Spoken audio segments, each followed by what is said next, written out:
Hi, my name is Jennifer Varner, and I'm excited to share about my year with you. I'm a teacher at Spring Valley Elementary School, part of the Tewaniki Unified School District. I currently teach 7th and 8th grade, English Language Arts and Social Science. I received my bachelor's degree in Cal State Fullerton back in '91. I received my credential and my master's degree last year, with my emphasis being in social emotional learning. I was born and raised in Southern California, go Dodgers, received a bachelor's degree from Cal State Fullerton. At that time, I pursued a degree in speech communication with an organizational communication emphasis going into corporate training, as I'll discuss.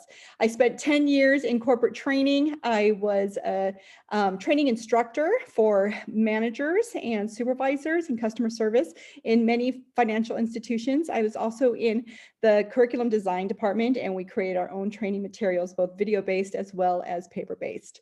I took a break, raised 3 amazing children, and decided I was getting a little restless once they were able to be independent on their own, and decided to be a substitute teacher in 2015. In 2017, I was asked to consider being a long-term substitute teacher for my current position. I accepted and quickly got into the PIP and then intern program while teaching that grade level. I taught in the same grade level as an intern program while I was earning my credential and my master's degree, receiving them both in 2020. The 2 CSTP California standards that I'm focusing on, or that I focused on this past year, even though all 6 seem to come into play, don't they? But the 2 that I focused on were CSTP 4 as well as 3. So let's look at the ILP that we developed this year, that I developed with my mentor.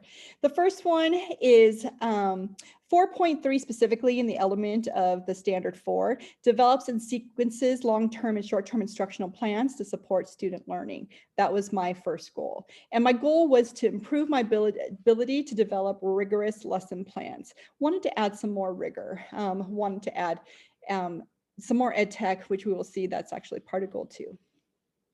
So the pathway I took to achieve this goal is I shared my pacing guide that I developed at the beginning of the year. And I really did a pacing guide for all 4 of my classes, 7th grade English and social science, 8th grade English and social science. And I wanted to see how all of my lessons would pace out through the year, quarter by quarter, identifying where I was incorporating assessments, diagnostic testing, etc. And I shared that with my mentor, and she provided some quality feedback that I then incorporated into those plans. I also collaborated with other teachers on site about how they develop lesson plans and what their pacing guides and lesson plans looked like. I observed my co-teacher who teaches math and science.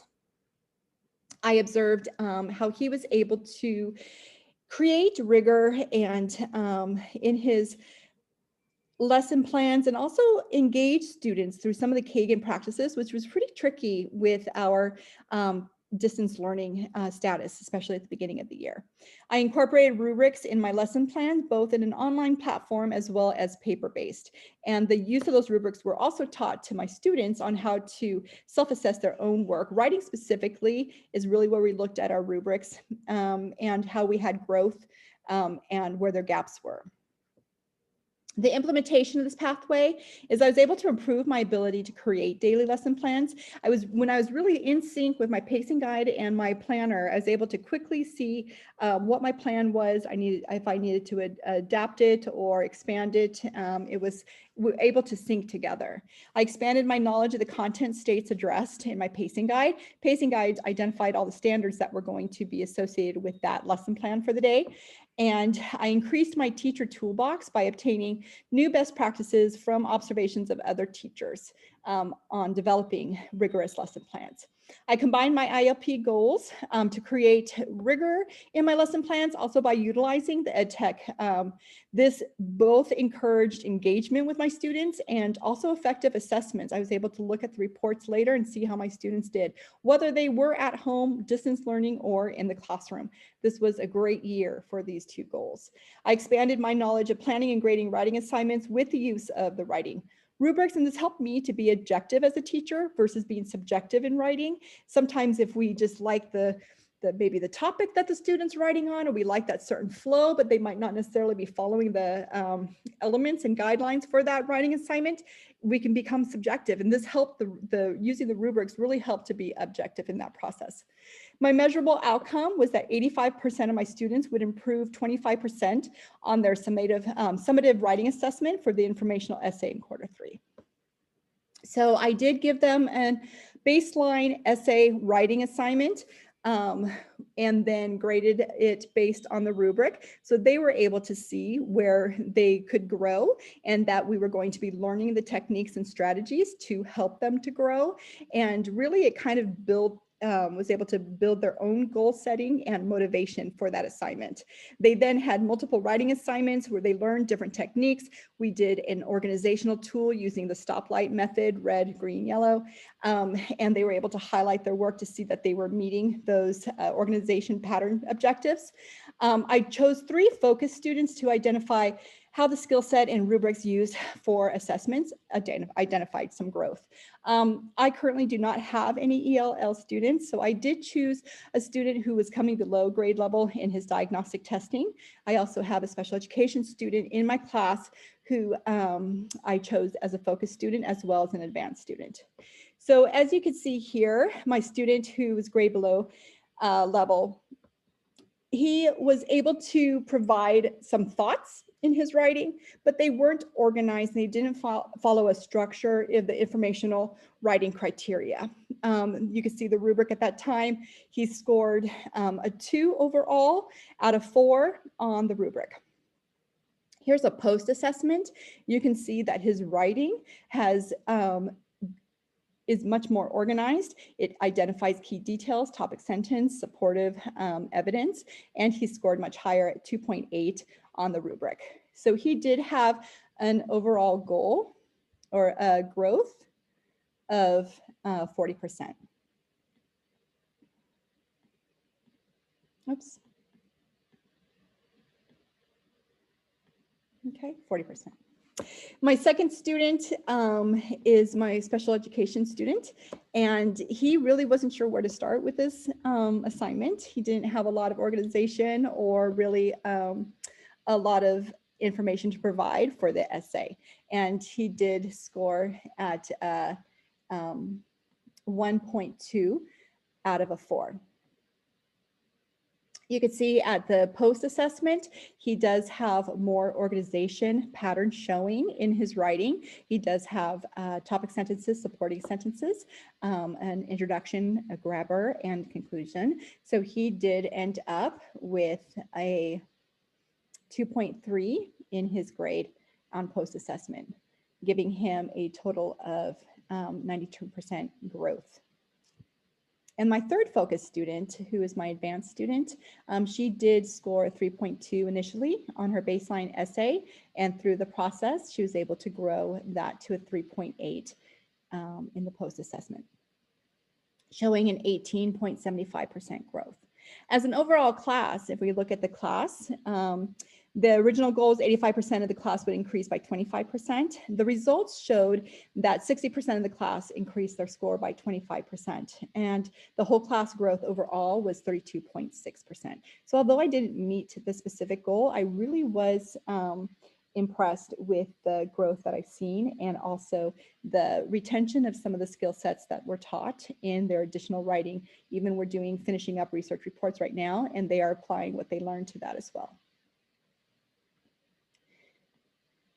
So if we're looking at the continuum of teaching practice, in my element 4.3, I did feel that I went from applying to integrating on the growth scale.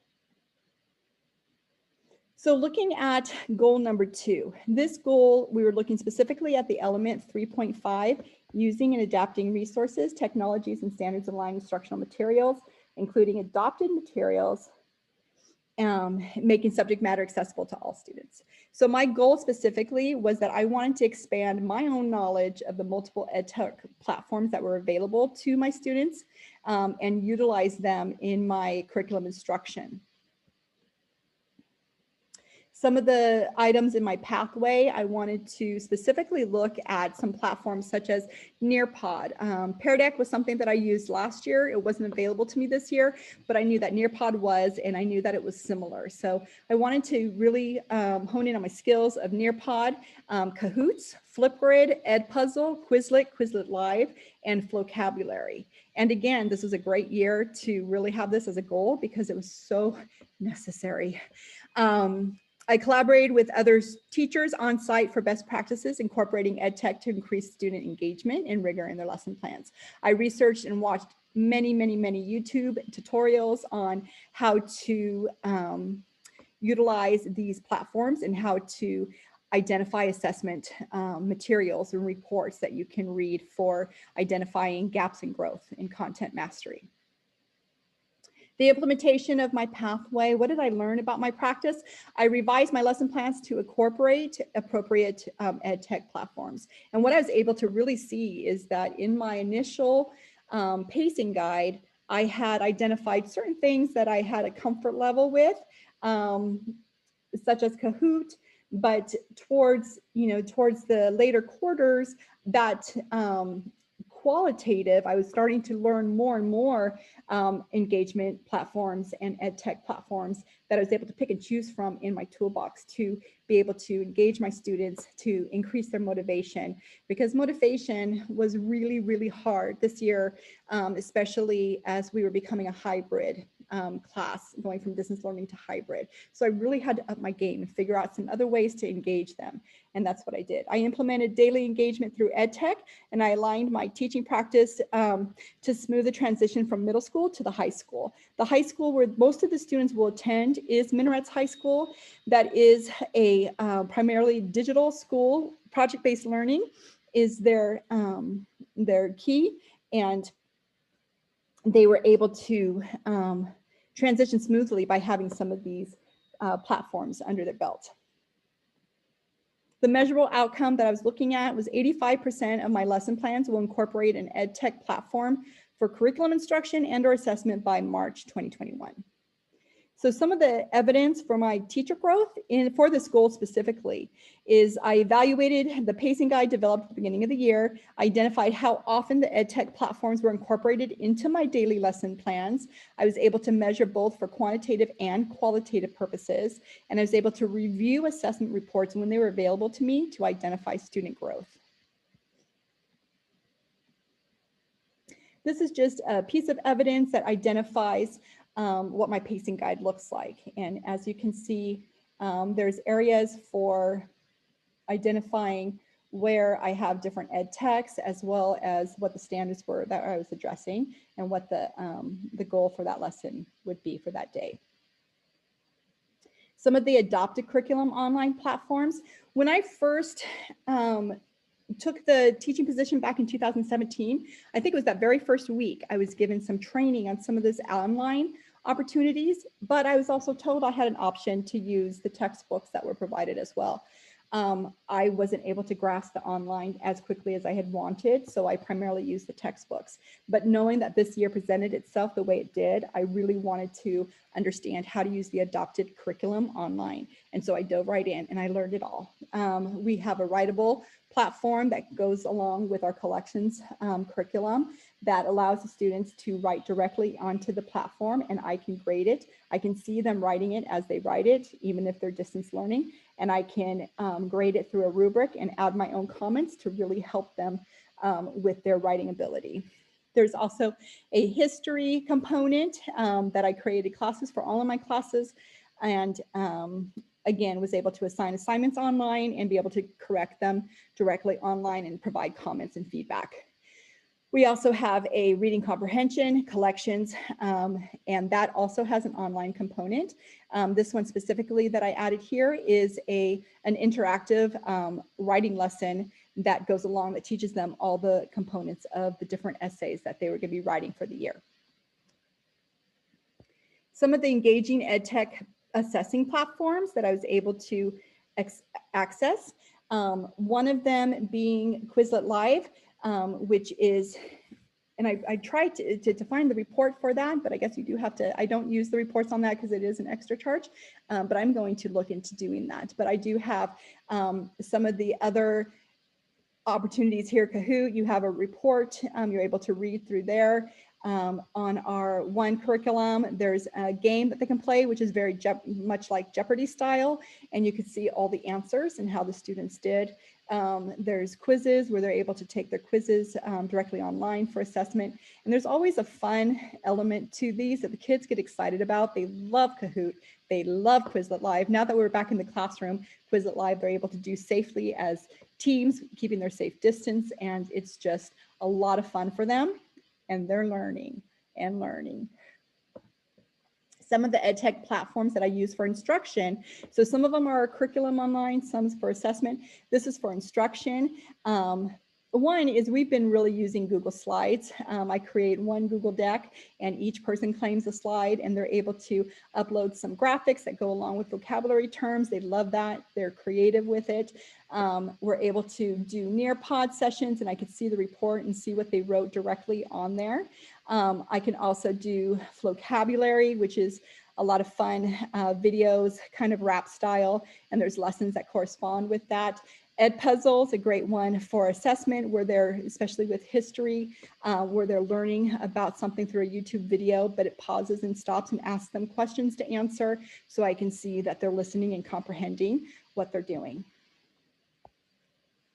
So some of the results showed the desired measurable outcome. 85% of my lesson plans would incorporate EdTech platform for curriculum instruction and or assessment. And the actual results, when taking a look back at my lesson plans and my pacing guide, I saw that I had a greater than 85% daily lessons using some sort of platform for the day, whether it's our curriculum online, whether it's an assessment of a content matter or something that they're doing. So every day, almost every day, we were doing that. So it was greater than 85%.